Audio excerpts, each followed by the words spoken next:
Hey, what's up, everybody? Tim Albrecht here, and welcome to this week's episode of the Ask a YFP CFP segment of the Your Financial Pharmacist Podcast, where we feature questions from you, the YFP community, to be answered by one of our very own fee-only certified financial planners. Please note this podcast is intended for educational purposes and should not be considered financial or investment advice, as we do not know all the variables to one's personal situation when answering a question. Before we jump into today's question, a shout out to our extraordinary YFP financial planning team that makes this segment possible. Your Financial Pharmacist offers fee-only comprehensive financial planning services that are customized to the pharmacy professional. So whether you want to pay off your student loans, make the right investment decisions, or simply build a solid financial plan, we'll help get your income working for you rather than the other way around. You can learn more by visiting yfpplanning.com. Again, that's yfpplanning.com. Okay, this week's question comes from Bonnie in Florida. Hey there, my name is Bonnie, pharmacist in Florida. I currently have a simple IRA with Charles Schwab where I contribute a set dollar amount each pay period. My employer will match up to 3%. I have not done anything with this account simply because I have no clue what I'm doing or where to start. As far as I'm aware, contributions are done monthly, which include my salary deferral and my employer's contribution, and then I'll get an occasional interest deposit. Other than that activity, I feel like this account is just sitting idle and not really working to make me money. My question is, are there any tips or advice on how or when or where to get started? I feel like this money is out of sight and out of mind, and I would like for it to be doing more than it is. Thank you, Bonnie, for submitting your question to be featured on this week's Ask a YFP CFP segment of the Your Financial Pharmacist Podcast. Tim Baker, what are your thoughts? Yeah, so just for those that aren't familiar with what a simple IRA is, a simple IRA, what SIMPLE stands for is Savings Incentive Match Plan for Employees. So, the government likes these acronyms.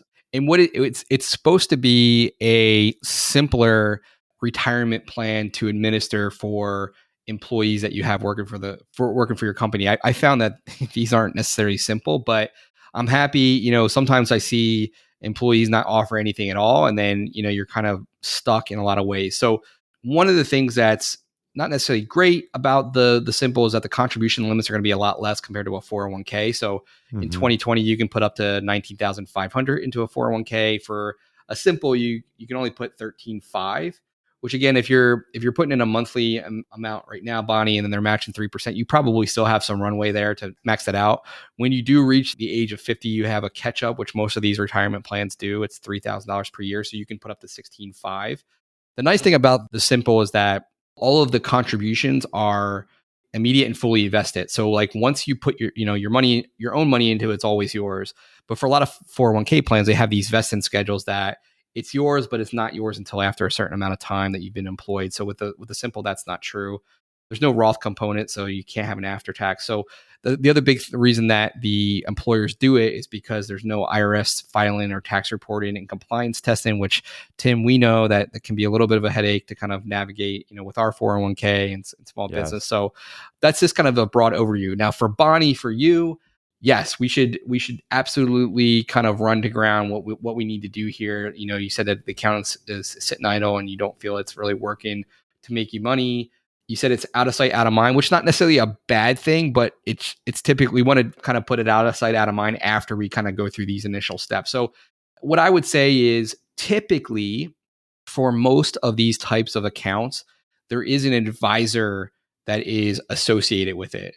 So the first thing that I would say is try to get your most recent statement, or try to log on onto the Schwab portal. Schwab is actually pretty decent custodian, and I was looking at, I'll throw out an 800 number up here, because I was just looking at, this is a PDF Schwab Simple IRA Plan for Employees. So it's kind of a boilerplate thing about the benefits, the different features. Schwab, again, you're going to have Schwab investments, which are also pretty good. A lot of our YFP portfolios are built out of Schwab ETS, so I'm a big Schwab fan. But at the bottom, it says how to contact us. So there's an 800 number, 1-800-435-4000. 1-800-435-4000. So if you can't find a statement or log in online, I would call them up and just say, hey, what gives? I have this Simple, I need to access it. And then from there, you'll be able to see again what your balance is, what you're invested in. And then for those next steps, probably what I would do is reach out to the person, that from Schwab that's working with you, or the advisor that's associated with that account, to just make sure that you are invested in a portfolio that kind of meets your needs in terms of risk tolerance, risk capacity, your goals. That's definitely something that we work with clients on, and we can assist at YFP. But what I would probably say is run that to ground. If there is an advisor associated, they're probably making a fee off you anyway, so have them earn their money. And if that doesn't work, reach out to Schwab directly and go from there. But the nice thing about these, like I've seen these in other Simples and on other platforms. Schwab is fairly low cost, broad exposure to the market, meaning you can basically invest in Schwab funds, which are good. But it's just a matter of connecting those dots and getting you into an allocation where you feel comfortable, and, like, to your point, where you feel like it's making money for you. So that would probably be my main recommendations is, again, get online, find the account statement, find if there's an advisor associated, and if not, reach out to Schwab directly. I think at the very least, too, your employer should be able to direct you if you get stuck, because essentially they're going to be the one that's kind of facilitating the plan anyway. So that would be the steps I would take to kind of get this plan to where you feel like it's working more for you, and not out of sight.